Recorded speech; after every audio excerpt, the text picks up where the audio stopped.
அன்பர்களே, தவக்காலம் 4ஆம் நாள். இன்றைய செயல் பெண்மையை போற்றுவோம். அன்பர்களே, இன்றைக்கு உலக மகளிர் தின விழாவை கொண்டாடி கொண்டிருக்கிறோம். பெண்களுடைய சமத்துவத்துக்காக, உரிமைக்காக 1911 இந்த விழாவானது கொண்டாடப்படுகிறது. பெண்மையை போற்றுவோம். ஆண்டவர் பெண்களுக்கு முக்கியத்துவம் கொடுத்தாருங்க. எப்படி என்றால், அவர் இந்த உலகத்திற்கு வர வேண்டும் என்ற உடனே எப்படி வேணா வந்திருக்கலாம் அல்லவா, ஆனால் அவர் தேர்ந்தெடுத்தது ஒரு பெண் தான்.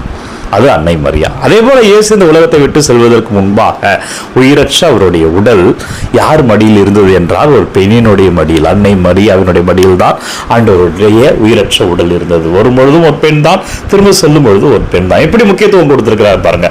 நம்ம வீட்டில் இருக்கிற பெண்களுக்கு நம்ம எப்படி முக்கியத்துவம் கொடுக்கிறோம் என்பதை யோசிப்போம். ஏராளமான அடிமைத்தனம் இருக்கு, நேரடியா இல்லை என்றாலும் மறைமுகமாக இருக்கிறது. எனவே நமது வாழ்க்கையை பெண்களை போற்றுவோம் என்றால் என்னவென்றால், அவர்களை மதிப்போம், துணையாக இருப்போம். அவர்கள் வளர்ந்து கொண்டுதான் இருக்கிறாங்க. ஆண்டவர் அவர்களை ஆசீர்வதித்திருக்கிறார். நம்ம துணையா நின்றாலே போதுமானது. எனவே நம்ம வீட்டில் இருக்கிறவங்க, சர்ச்சில் இருக்கிறவங்க, நம்ம பொது இடங்களை எங்கெல்லாம் நம்ம புழங்குகிறோம் அங்கு நாம் சந்திக்கிற பெண்களை போற்றுவோம், மதிப்பளிப்போம், துணையாயிருப்போம். அனைத்து பெண்களுக்கும் மகளிர் தின விழா வாழ்த்துக்களை தெரிவித்துக் கொள்கிறோம். நாளை வேறொரு செயலோடு உங்களை சந்திக்கிறேன். God bless you.